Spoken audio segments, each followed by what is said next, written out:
to order at 4:01 p.m. Trudy, if you could please call the roll. Belkowski, Present. Epic, Yes. Martin, McNamee, Present. Nunley, Here. Sheets, Here. Swanson, Zibble. Here. Here. Thank you, everyone. If we could please stand for the pledge. Pledge allegiance to the flag of the United States of America and to the republic for which it stands, one nation, under God, indivisible, with liberty and justice for all.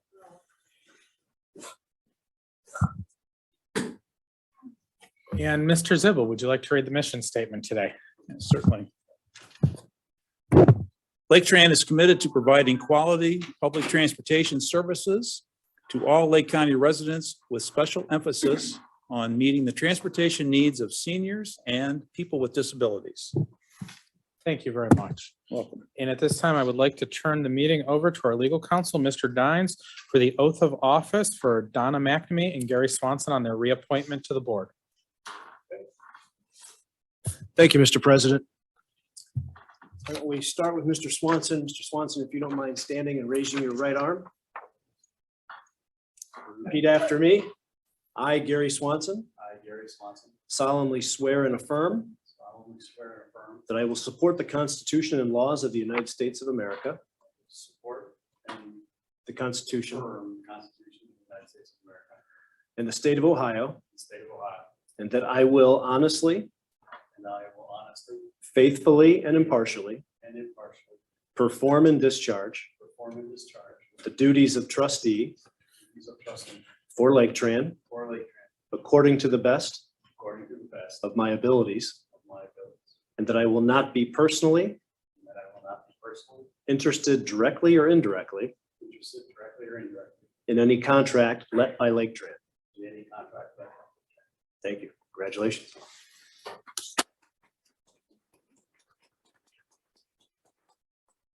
All right, Ms. McNamee, if you raise your right hand, please.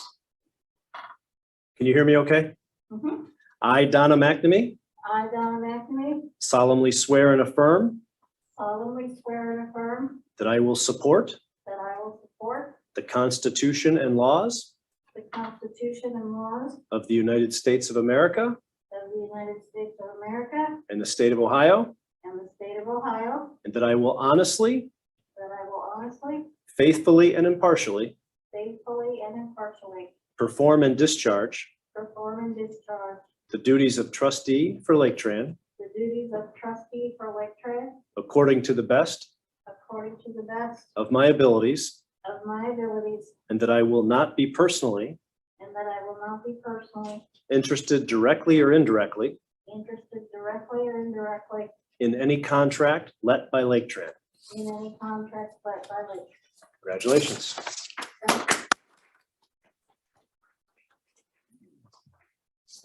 Congratulations to Donna and Gary on their reappointment to the board. Are there any public comments in the room today? Seeing no public comments. And as we're concluding the public comments section, I do want to point out that if anyone is watching on YouTube, that the video for the meeting today is not working. There's an IT difficulty at the moment. At this time, is there a motion to approve the Laketran Board of Trustees Board meeting minutes of April 25th, 2022? so moved. Motion made by Mr. Swanson is seconded by Mr. Sheets. Trudy, if we could please call the roll. Epic, Abstain. McNamee, Yes. Nunley. Yes. Sheets, Yes. Swanson, Yes. Zibble. Yes. Thank you, everyone. And at this time, I'd like to turn the meeting over to Matt for a Van Pool presentation. Thank you. Good evening, everyone. There we go. So we will kind of do a continuation on the Van Pool conversation that we had a couple months ago here. And I'm going to start by just kind of doing a quick summary of how Van Pool works again, just to kind of refresh everyone. So basically, van pool would be a Laketran owned vehicle that a group of people who work or live in approximately the same location can commute together to save money. The groups would set their own commute options such as pickup and drop off locations and schedule, as long as one of the ends of the trip is in Lake County. Each group would have a driver / bookkeeper, and other drivers would be trained just in case. And each of the drivers would be approved by Laketran to make sure that they met all the qualifications. And we would utilize the existing Trapeze software and have a tablet in each vehicle to keep track of mileage and ridership. So what does the monthly rate structure look like for this group? So the passengers would pay a group rate depending on the mileage and the days operated. So they would then split that group rate into however many passengers are on the van. So then it's a minimal cost for each passenger. They would pay at the beginning of the month to reserve their seat, and all of those rates would cover the operating costs of the van, including fuel, insurance, and maintenance. They would not cover administration costs. So let's kind of take a deep look into the rate structure and compare it to other agencies. I've selected the 5-day-a-week, 35-mile round trip there. I know it's kind of small to see, I'm sorry. Okay, so if we kind of break that down, this is split between 5 passengers and comparing us to other transit systems that operate van pool. So the first 2 transit systems, Spokane and Ben Franklin Transit, they have not updated their fare rates since 2013, so they're kind of low. But looking at where we are as far as the cost per passenger mile, we are at 14 cents, which is really good, especially if you compare it to the bottom with the 2020 AAA driving costs, which is 82 cents per mile.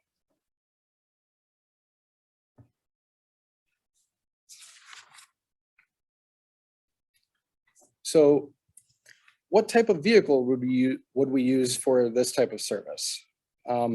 We would recommend a Honda Odyssey minivan because we could use this minivan for the inaccessible vehicles in our dial-a-ride fleet, as well as they meet Buy America rules. This allows us to be very agile whenever it comes to a new van pool wanting to start up.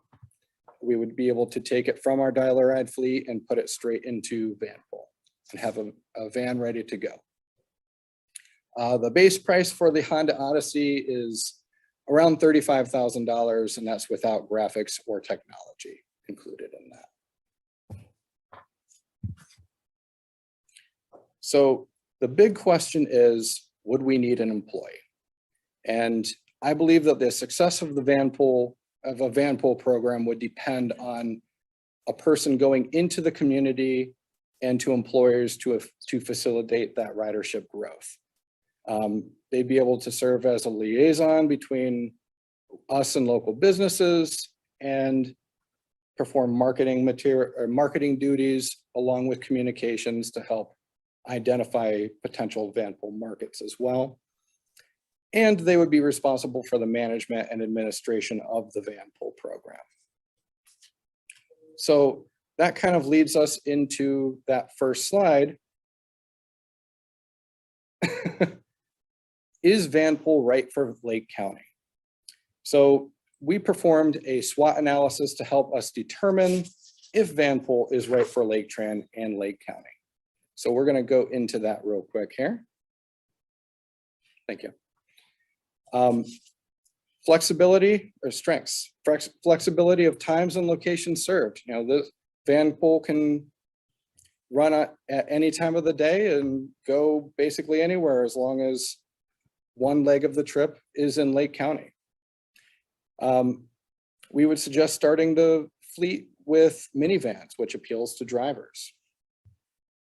The proposed rate structure is reasonable and aligned with other transit systems. And we would own the fleet, which we would make sure that the fleet would be well maintained. And we can leverage existing relationships with businesses to start the program. So some of the weaknesses, uncertainty about ridership. You have to have somebody going out and really marketing this program for it to generate a lot of ridership. Uncertainty about fleet availability. Everybody has seen the news and seen how it's really hard to get vehicles right now. And again, to make the program successful, a new employee would be required. It's very complicated to explain and manage. It's hard for passengers to be spontaneous. So, for example, if somebody works at home most of the time, but is going into the office on a Thursday, it's very hard for them to be spontaneous with Vanpol because they have to reserve their seat for the entire month. If they want to go in later a certain day, they can't do that. So some of the opportunities for Vanpol: strengthening relationships with local employers, strengthening the relationship with the community. As fuel prices rise, people will be more likely to seek alternative forms of transportation. Vanpol has its market right there. By using the same vehicle for Vanpol and non-accessible Dial-A-Ride, it allows flexibility with those vehicles and provide transportation to locations not currently served, as well as outside of our normal service hours. Some threats to Vanpol: volunteer drivers might not be as invested in the success of the program. This could lead to bad experiences because the service is much more personal. If you don't like the driver, then you're probably not going to ride. Any passenger problem could put an individual van group in jeopardy. You have to have a certain amount of people to have a Vanpol group. And if two passengers have a problem with each other and one of them quits the Vanpol, it could disband the Vanpol group. Ridership is also vulnerable to fuel price fluctuations. Right now, fuel prices are high, so a lot of people would be interested, but if fuel prices were to go lower, it might not be as much of a contender versus driving your own personal vehicle.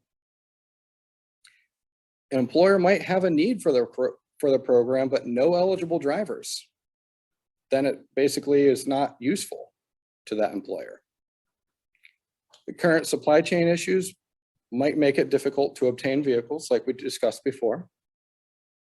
And NOACA has just currently launched a Vanpol program as well. So we might be competing with them for passengers. So that leads us to the question: should we start a fourth mode of Vanpol, or a fourth mode of service? We are ready and able to implement it right now.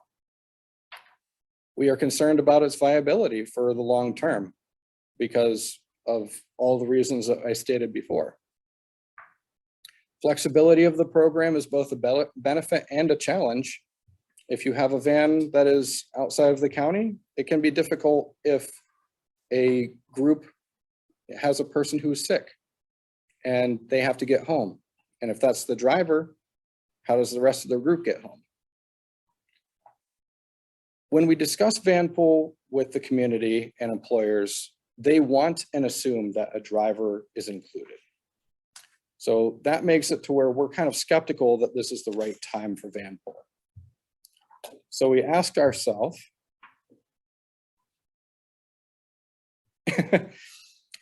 is there an alternative to Vanpol that has similar objectives? Vanpol is specifically for employment. So how do we improve workforce mobility? Could we leverage some of our current high-quality services? So what we've kind of an idea that we've come up with, and I know the name is kind of weird. It's not an actual name of anything yet, but we're working on it. Corporate dial-a-ride. So it's where basically we would do dial-a-ride trips for employers with a Laketran driver. Employers would pay a set rate, very similar to Vanpool, for the vehicle, so they would have interest in filling that vehicle. We could leverage our existing service instead of starting a fourth mode. Laketran is known for nationally known for dial-a-ride, so why would we reinvent the wheel? And this would not be any exception for how we do dial-a-ride very well.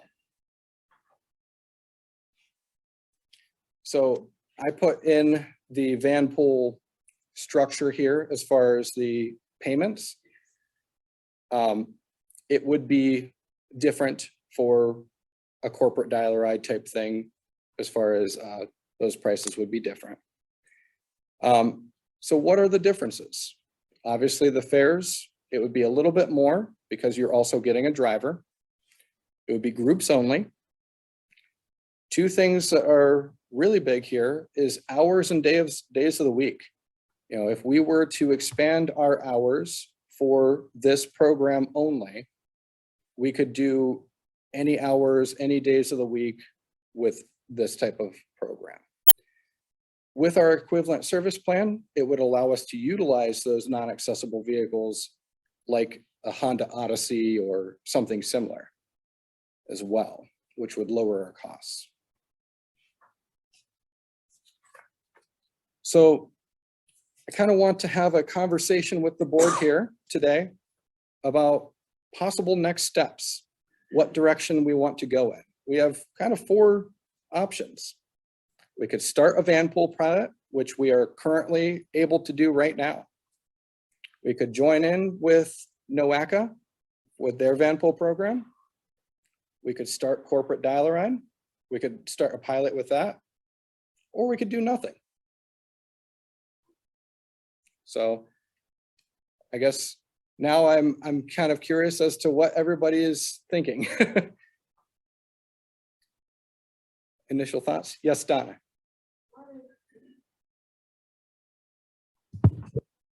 What is the cost differential, Matt, between the NOACA option and the corporate dial-a-ride option?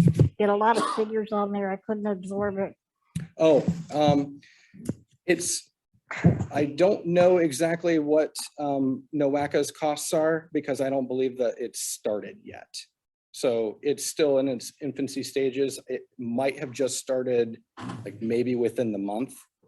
So when I put this presentation together, it had not started yet. Is that what you're asking? Like, how do we compare to a NOACA's price? Yes. Okay. Yeah, I do not have that information because it started after I had the presentation done.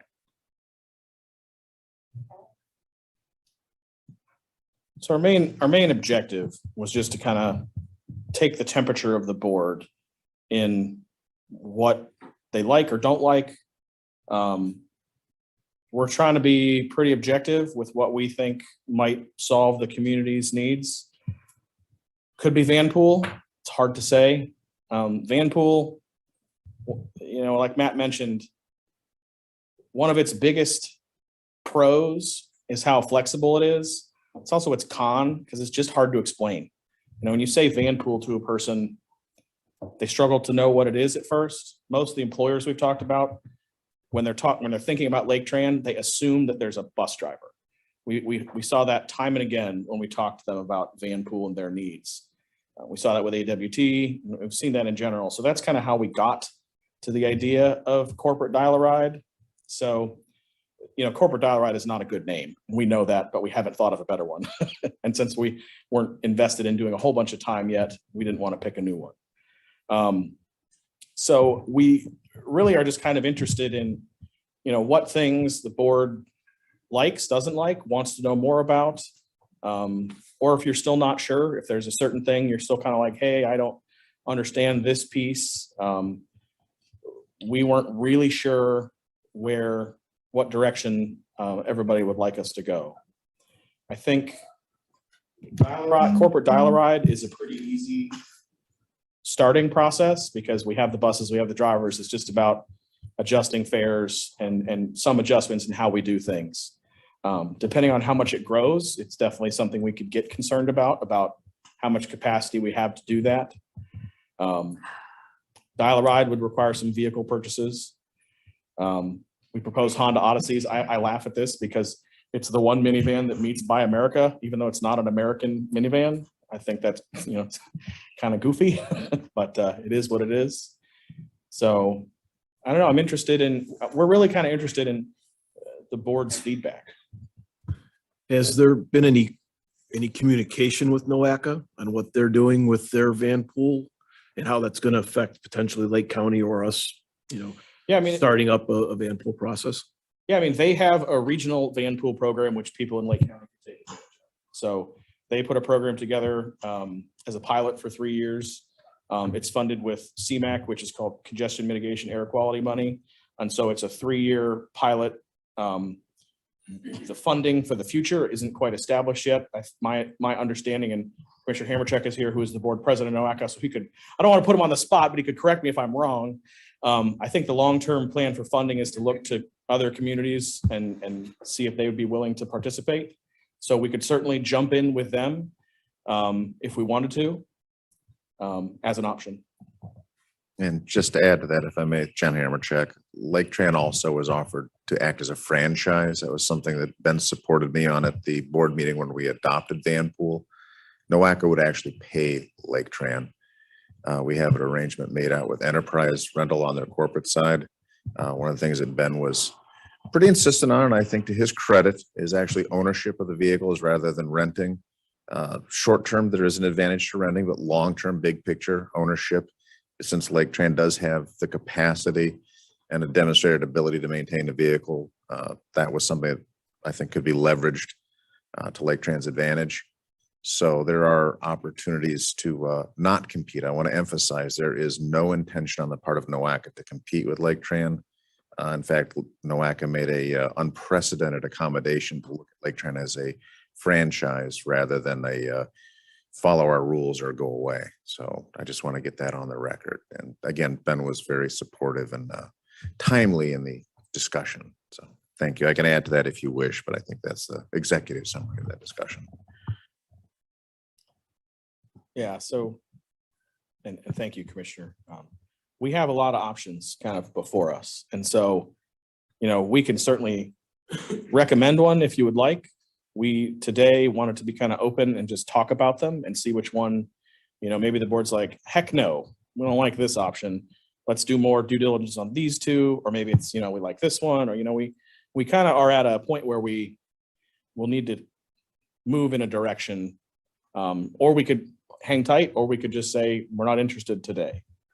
I think when we think about what's the challenge that Vanpool solves or the corporate dial-a-ride solves, it's the after hours work. Those are the things that employers have been telling us they have a problem with, which is second and third shift, Saturdays and Sundays. So this is where we could do that. That doesn't require opening up the organization full steam, where we have dispatchers and road supervisors and all those people here on staff. We could do it at a sort of a lighter load to be a little more cost conscious. My immediate reaction to it is I've been interested in the Vanpool from the beginning, only because an arm's length view of it in Seattle seems to work pretty well, but I know no more than what I just said about it, really. In my son's neighborhood, there must be 5 or 6 or 7 of the vehicles floating around. So it just at arm's length, it looks like, at least there, it seems to be a popular thing. Common sense to me says we ought to, rather than try to start up something different, more discussions with NOACA seem to me to be the one that I would be most immediately interested in finding out. Do we, like duplication doesn't strike me as a particularly good road for us to try to go down. So some discussion with NOACA to see how we might partner a little bit or how we might interface with them, at least to me, sounds like the place to start. Yeah, I agree with some of what Mr. Swenson said. I think hearing that there's some funding available, that's an interesting aspect to take in with this, as well as like what businesses have been maybe reaching out to either NOACA or Laketran, and what does that look like? Is that, we got some major corporations here. I'm thinking of like Cleveland Clinic and maybe different businesses down 271 and on that corridor, as well as, Steris and the Tyler Boulevard corridor as well. Is there a major need for this, and who is this serving? These people who don't have licenses, is it mainly just that second and third shift, or is it like a group of nurses going to Cleveland Clinic or UH or anything like that? So, yeah, I'm interested to know if there's a lot of businesses who have been reaching out and where they need help, right? Because we know we have a worker shortage. So those are some of my comments. Yeah, we've got some of that information. A lot of it comes through AWT. So it is currently specifically manufacturers that are looking for it. Their challenges that they've communicated to us have been second and third shift, people that don't have driver's licenses and trying to attract employees. So, and that's part of why they get not turned off, but the part of having a driver is hard for them because they have employees that don't have driver's licenses or another reason they can't drive. So I think most of what we would do would probably be second and third shift during the week type of service. I don't know how much of the demand is really Saturday and Sunday. One of the things we kind of are, it's almost a little bit of a chicken and the egg. The employers say, what is the program? And we've been hesitant to just list everything out without kind of talking to the board and saying, hey, do you want us, like, if we create a program and put rates out there and really create a program and then market it, do we want to be doing that when we might ultimately say, we decided not to do this? And so that, because Vanpool is so open-ended, it's difficult to get them kind of engaged because it's hard to get your hands around it in a way. I think that might be a good place to start, though, is asking them, like, what do you need? Like, what do you want? What would you want out of a program like this to maybe help steer the conversation? So. Yeah.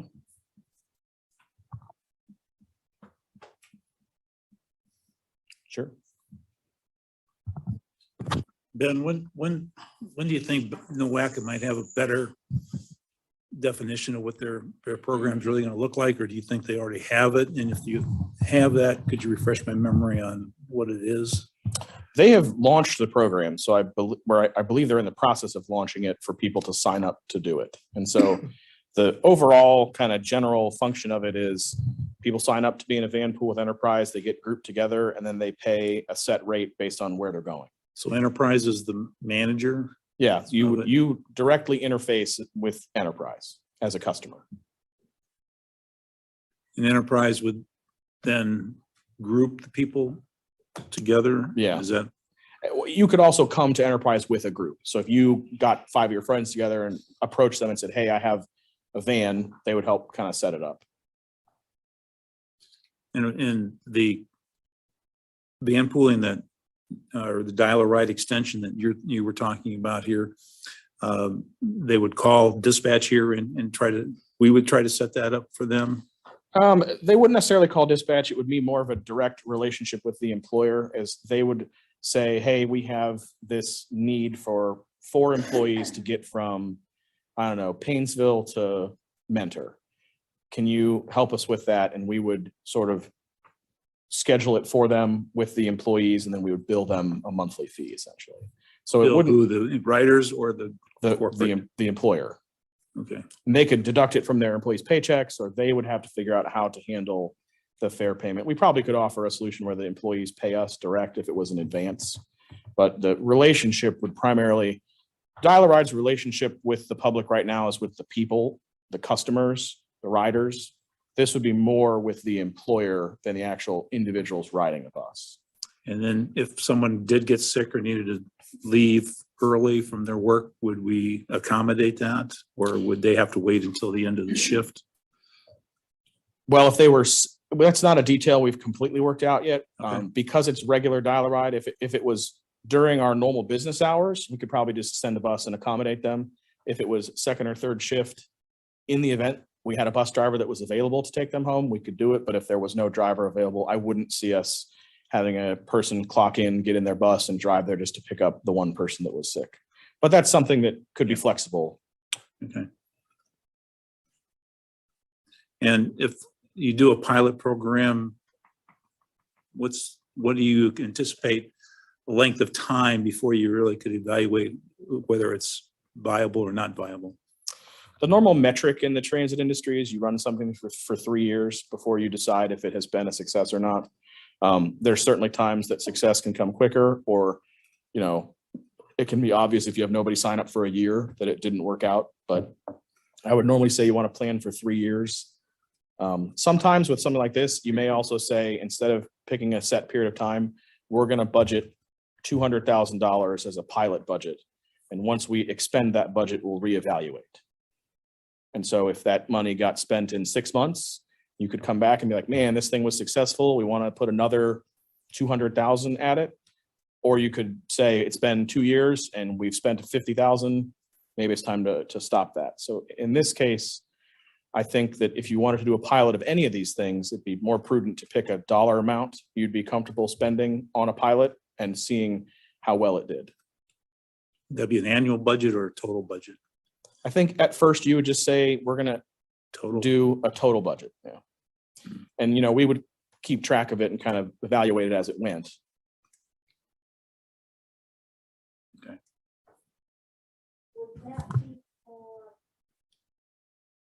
Would that be for the corporate Dial-A-Ride, or would that be for any of the three options, what you just said? I think the budget would apply to any of the options we would choose. I think that because it's very, very hard to know how much it will cost and how successful it will be up front. I think you just should set it like a test budget and move forward from there. And, you know, we can keep you up to date monthly as to how it would go. Ben, what would be, you know, I guess the advantage or, you know, potentially just the difference in Laketran going at it independent from NOACA? We could do that. We have a very strong brand, which I think will help success in Lake County. But I think that it also, you know, duplicating everything NOACA is doing might not be, you know, the best way we should handle it. You know, we could certainly operate it. You know, we haven't had detailed discussions yet with how we could work with NOACA. We know that we have the ability to. So at a board meeting, we kind of, you know, Commissioner Hammercheck brought it up and said, how can we do this but not step on each other's toes? Right. So I guess I would want to really get an in-depth conversation with them about how we could dovetail ourselves together. The thing that is important to understand that is a little bit of a benefit to us that NOACA doesn't quite get, or I don't think we'll get, I want to double check this before I am 100% certain about it, is van pooling is a transit mode of service as defined by the federal government. So when we do our annual reporting to what's the National Transit Database, which we report all our metrics to the NTD or the National Transit Database annually. Those metrics determine how much federal money we get by formula. So by putting Vanpool into those metrics, you result in an increase in your federal dollars. And as a transit system, that's something we get. I know NOACA is working on that and talking about how they can include that with RTA and us, but it really only applies directly to a transit system. So that's one area that might be better for us. That and the maintenance of the vehicle can be paid for with federal grant dollars along with the purchase of the vehicle. So there's a couple things that make it advantageous for us to own the vehicle and operate it because we can use grants to pay for it. But as far as coordinating it with the customer, there's probably some advantage of being with NOACA because you get a broader sort of reach. So I'd have to do some more kind of analysis for you. Okay, so just so I understand, your preference would be that we would probably do something with NOACA versus independent from them. Yeah, I think that from an optics standpoint, we should partner with them to some degree. Okay. I think we would need to really have a detailed conversation with them to see what that partnership is, but I don't know if having two independent van pool programs would be, would look good for either of us. Yeah, I think that makes sense. I just think when we originally started to talk about this, I didn't pick up on the fact that until Commissioner Hammercheck mentioned the NOACA connection, that there was a connection with NOACA. They both conversations started on kind of parallel timeframes. So At this time, we'll turn the meeting over to Ben for the 6-month look ahead and the CEO. all right, so in June, we are still planning to present a list of additional services we might propose for 2023. I may move that one back to July. I'm not 100% sure yet, but that's still as a result of the additional funds we'll get from the infrastructure bill. We have a new one on here, which is a replacement utility vehicle. So we have a 2007 Dodge Caravan. It gets used as a driver relief vehicle. It is to the point where it's just not cost effective to continue to operate and repair the vehicle. It has a lot of corrosion on it, and it's just sort of ready to be put out to pasture. It has served us well for many years. So we're going to bring a request to the board to purchase a replacement vehicle. We don't think the cost will exceed $34,000. The cost of vehicles nowadays is kind of crazy. Normally, we would identify the specific vehicle and have an exact cost before we bring it to the board. But now a dealer won't hold the vehicle for us long enough to go through that process. So we're going to ask for a budget to go buy a vehicle. We're going to tell you the type of vehicle we're specifically looking for. It's probably going to be something like a Ford Escape or a little small kind of SUV thing. And then we'll kind of make sure the price lines up to replace that Caravan. It can be, if you order a state contract vehicle nowadays, it's 18 to 24 months. So it's because those are built to order. And so you have to wait. There's a cycle. So you put in your order, you wait for the production cycle, then you wait for the vehicle. So it's going to be quicker and easier for us to just go to a lot and buy one. We'll use state contract pricing, so usually we go and we say to the vendor, hey, they're this much on the state contract. Will you sell us one for that much? Typically they agree. But with vehicles, it's a weird time right now to try and buy something. For the Lake Erie College Service, I've talked about quite a bit. They emailed me on Friday. They, I believe, are very interested. Very interested is in the word. They're committed. They're just trying to iron out some details. I expect to start negotiating a contract with them here soon. So I'm not sure if this will make it on for June, but I would expect to see it in July. We did get good news from the vendor that sells that vehicle is they do have chassis. So instead of having to wait 18 months, the wait's going to be about 8 to 9 months, which is good because they're looking at starting service summer of 23. So we still have time. That should line up with the time pretty well to get that on order and hopefully delivered. July, we have federal grant authority, same thing we did tonight, but with the feds. We have an approval request for our DBE plan or disadvantaged business enterprise. That's a plan we have to have the board approve every 3 years. DBE is just our goal for the number of, or our goal for the amount of DBE participation we have at the federal level.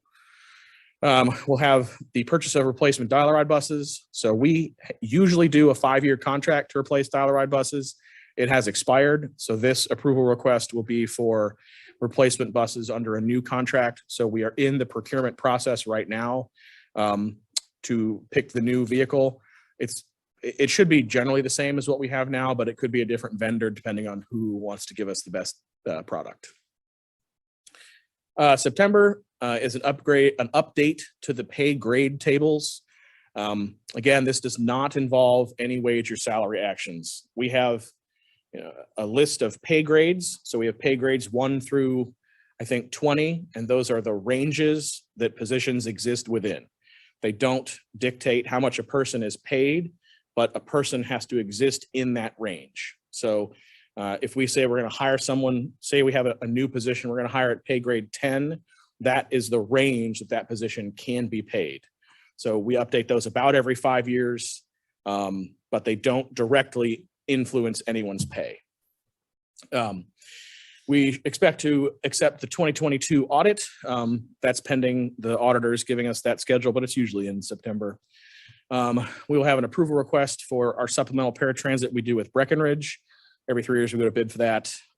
We provide service jointly with Breckenridge, so it's just due for a normal bid process. And then in October, we have fleet detailing and janitorial services. We currently use Deepwood's Community Employment Services. They do our HQ janitorial work and fleet detailing. The contract will expire, so we'll need to hire another vendor or Deepwood for the next 3 to 5 years. November, we will present the annual budget. We'll also have an approval request for gas and diesel. Same as we usually do. It's approval for 1 year of purchasing. And then in December, we will have the annual budget for approval. So those are all fun and exciting things coming up in the future. For me, I talked to Bowen. We had a lot of conversations about the schedule. My initial goal was to have the bid documents and bid prices ready for the July board meeting. They are uncomfortable with that quick of a timeline. They said they could give them to us in July, but they wouldn't be ready for an approval of the board in July. So the quickest we could do it would be a special meeting in August. We don't have to do that, but again, with inflation, I thought that might be better. They haven't still given me a date yet for when all that stuff will kind of come together. Why this is all really important is the bidders are commonly refusing to hold their pricing for more than 30 days. Sometimes they say 15 days. And so we have to be very cognizant of the timing of when the meeting is compared to when the bids are due. Because if the bids are due, say early July, and then we have a late August board meeting, it's very possible that we would have to rebid it because the prices would only get held for 30 days. That's kind of a new thing based on the state of the world. It's relatively irritating, but so I just wanted to make sure everyone knows that we could be looking at an August meeting. I could, if the board says, heck no, that's vacation time, I could bump it back to September, but because of the inflation rates and how expensive everything gets from month to month, I thought it might be prudent to have a meeting in August. Once I get more schedule from Bowen, I can kind of get better at fine tuning when that might be. I really just wanted to make sure the board was aware of that possibility, just as we're thinking about when we might be considering awarding a contract. Lake Erie Service, I just mentioned that, but they emailed me on Friday and asked for a final draft of the proposal. So we had a couple changes in the times. So I really do expect this to happen. I realized I kind of said this early, so I won't keep going about it. And then based on some previous conversations with the board, we have started the process to create an IT strategic plan. So Tony and I have been discussing the best way to move forward with a plan for his department. I've reached out, well, I didn't do it. I asked Andrea to reach out to our peers to get some samples of an IT strategic plan we could get. We didn't really get any from our peers, so we started looking on the website. Once we put the draft together, I'll let the board know, and anybody who's interested in looking at it or providing input, we'll let you see it. Say, hey, this is great, this is bad. And then we'll put it out there to go through an actual RFP process to hire a consultant to help us with an IT strategic plan. So those are kind of all my updates, unless anybody has any questions on any of the other administrative reports or kind of anything I went over. I have a question on the HQ project for a second. So Bowen is our design. They are going to put together the contract for us to go pick a CM and then award that. What generally when they put together the contract, they're kind of like just giving you the numbers, and then once you choose the CM, then they'll give you like the bids and the price and the cost analysis. Like, I don't think we would know that 100% once we pick the CM. So what exactly, I mean, are we trying to get pricing during that? So the process that we are using for this project is just design, bid, build. So Bowen will complete the designs, complete a construction estimate. They will go through the bid process with us. And at the end of that, we will have official bids from the vendors, the contractors, and the board would then award a contract to a contractor. So there's no construction manager step in this. It goes, Bowen hands it off essentially to us to award a contract to a contractor. To one contractor? There'd be, Or there are could you, are be, you, all these bids that you're gonna get, you're going to say yes, yes, yes, yes to all these bid packages that come in? Bowen will do that. They will go through them and evaluate them for their technical accuracy. And if they are correct, we will evaluate them based on their adherence with the federal rules and regs. And then in a construction contract, we can only pick the lowest bidder. So whatever contractor has the lowest price is the one we award to. So Bowen will put a table together of every bidder's price, and whoever has the cheapest one is who we are required by the feds to pick. Yikes. Yeah, that's the process that we are in. Well, it's lowest and best. If their bid doesn't comply with the rules, then it gets tossed out. But it really is, we are required to evaluate on price as the only category. And that's a Federal Transit Administration procurement rule for construction projects. You can't even evaluate whether or not they actually have best plan to do this, or is this price solely for a project like this? Yeah, well, so Bowen's job is to design everything in the project. So they provide the blueprints down to where an outlet goes in a wall. The contractors then review those plans and submit a price based on them. Bowen reviews the prices to make sure they are reasonable and compliant with what they have put in a bid document. And then that's what determines who wins. You know, when I say lowest and best, it really best means they filled out the paperwork correctly. It doesn't necessarily mean that they have better experience or a better team or a better approach. It really just means, did you sign the affidavits? But there will be qualifications, right? Like when someone is submitting a bid, like that company has to be qualified to do the job. There is not a qualification process that is used. It is only allowed to be based on price. Now, if Bowen sees like Bob's Contracting that has one employee, we do have the ability to throw them out for that, but it's kind of a slippery slope with where you potentially throw somebody out, and they will do an evaluation to make sure that the vendor is capable of doing the work. So Kind of what I was driving at. If it's happened to do this, we've never done this before, but we have 500 employees. We could take care sure, of yeah, if it's just some person off the street that's like, hi, I started a construction company, will you hire me? Then yes, that would not be considered. So it's yeah, but it's not a very, unless you find something that debars them from work or some lawsuit in their past that indicates they're not capable of performing the work, it really is low bid. Ben, what's the relative pluses and minuses of a construction manager, contract manager between us and Bowen? Usually it's a different process. So when you use a construction manager, the process at the federal level is sort of totally different. You start from a different place. In this case, when you hire a construction manager, you would be hiring someone who would work with you to do the plans versus we paid Bowen to do the plans. And so what Bowen will have when we are done is every detail about the renovation documented. And so that's the traditional way of bidding construction in the transit industry. They have recently allowed things like construction manager at risk and some other things. They are somewhat less common, but usually you would need to decide that when you start the process versus now. You would pay a different fee structure. You would do a whole different sort of construction process to get to where we're at today. So the process that we have gone through is traditionally referred to as design, bid, build, and it's 3 very distinct steps. So design is what Bowen is doing. Then you do bid, which Bowen will participate and help us with, and then you do build.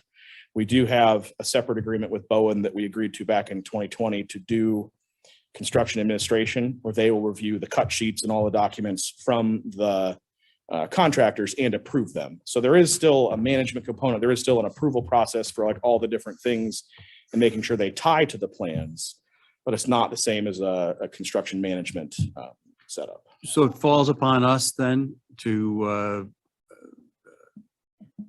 recognize that Bowen has met our objectives? Yeah, so as terms of our, so we have reviewed in detail with Bowen the plans, the bid documents and all that stuff to make sure it is doing what we have asked them to do. So yes.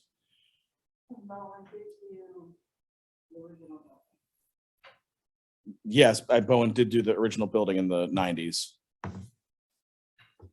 At what point does Bowen separate from this process? Bowen will be with us until the end. They're just hired in 2 capacities. So we have 1 agreement for design. We have 1 agreement for construction administration.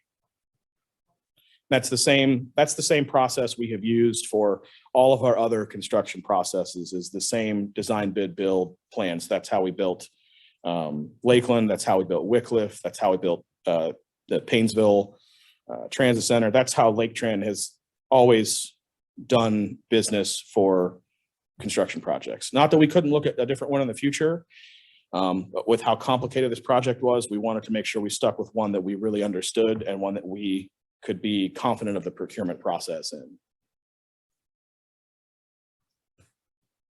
But the thing that would come to the board in this process would be a contractor, and there could be more than 1 contractor. There could be 2 primes. It depends on how some of it gets split up. Generally, it would have a prime contractor and then subs underneath it, and the board would be approving an amount to that prime contractor.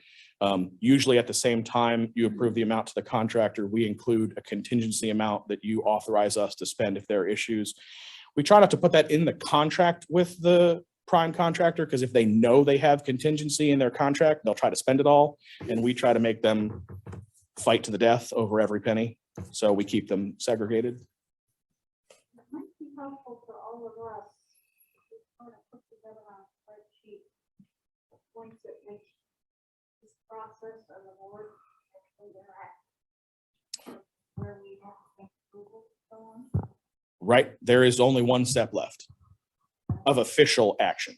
There could be other conversations and reviews and stuff, but the only thing left the board has to take an official action on would be the resolution authorizing the hiring of the contractor.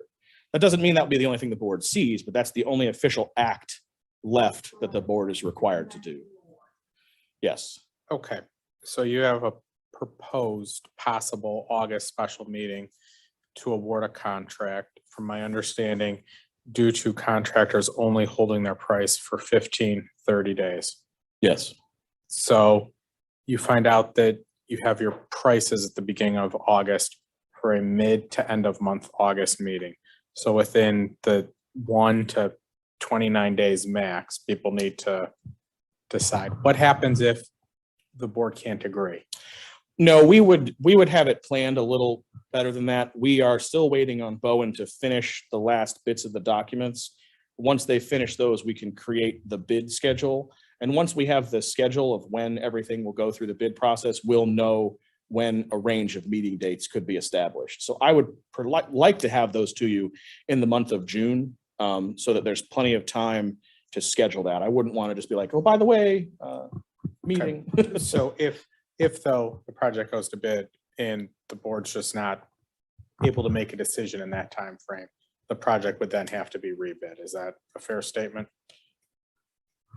If the board, if there was a time limit that the vendor said we'll only hold our price for 30 days and the board exceeded that, unless the vendor were to agree to that, we would have to go back to bid, which is a pretty with a project like this is a pretty complicated process that takes a lot of effort from the vendors. And so it would be to our harm to get a price and then not award it because bidders that bid the first time may not want to go through the process the second time. And I would make sure I'm accurate. That's my understanding of how it normally goes, Chuck, I think.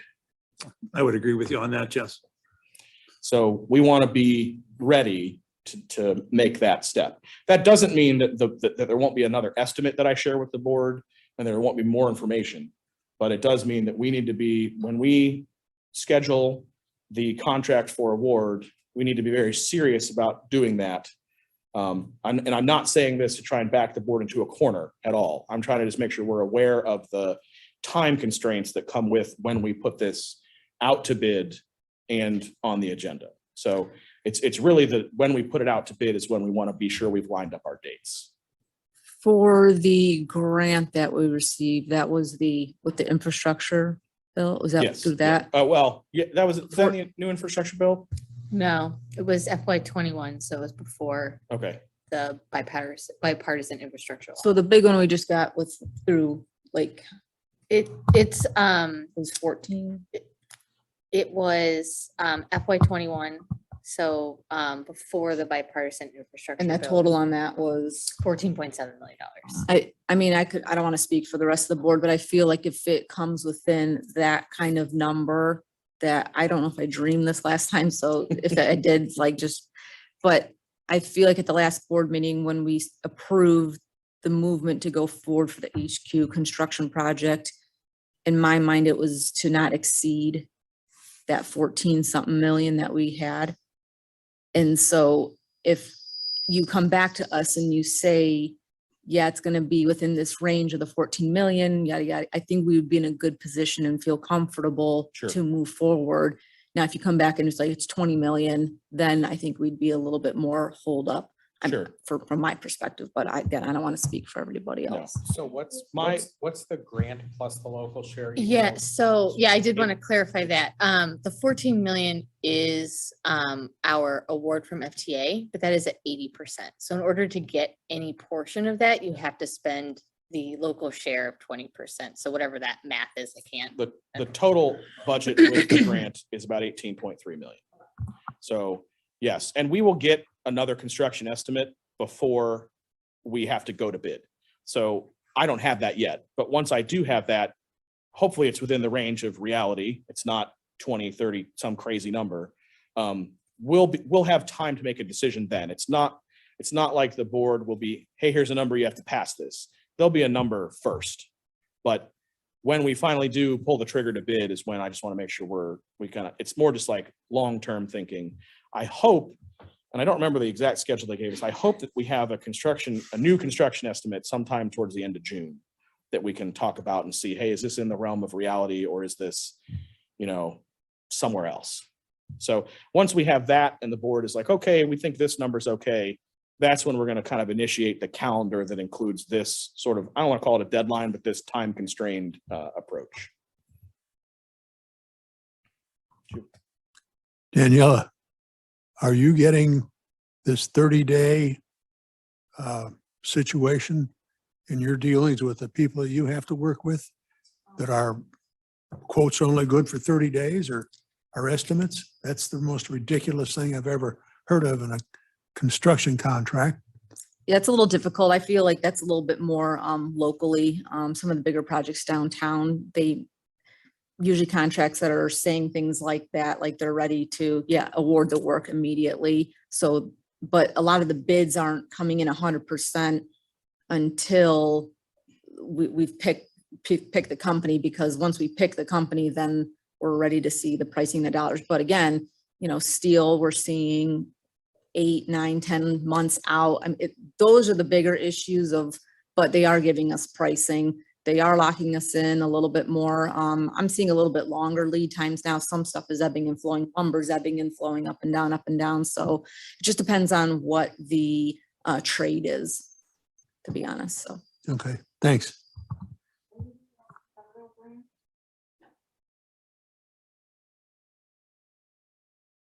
Yeah, so my plan is to have a schedule for the board that's laying all this kind of out. Really today, there's no immediate takeaway as much as I just want to make sure we have this on our radar because I just think it's important for us to know about. But there will be another number to review before we set that schedule and kind of move forward with that.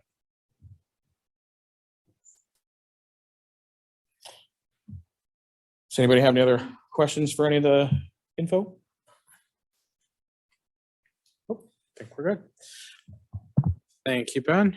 Next thing on the agenda is the Special Projects Committee. Well, I think we discussed the building enough for now, and there was no Special Projects Committee meeting. Is there any old business in the room?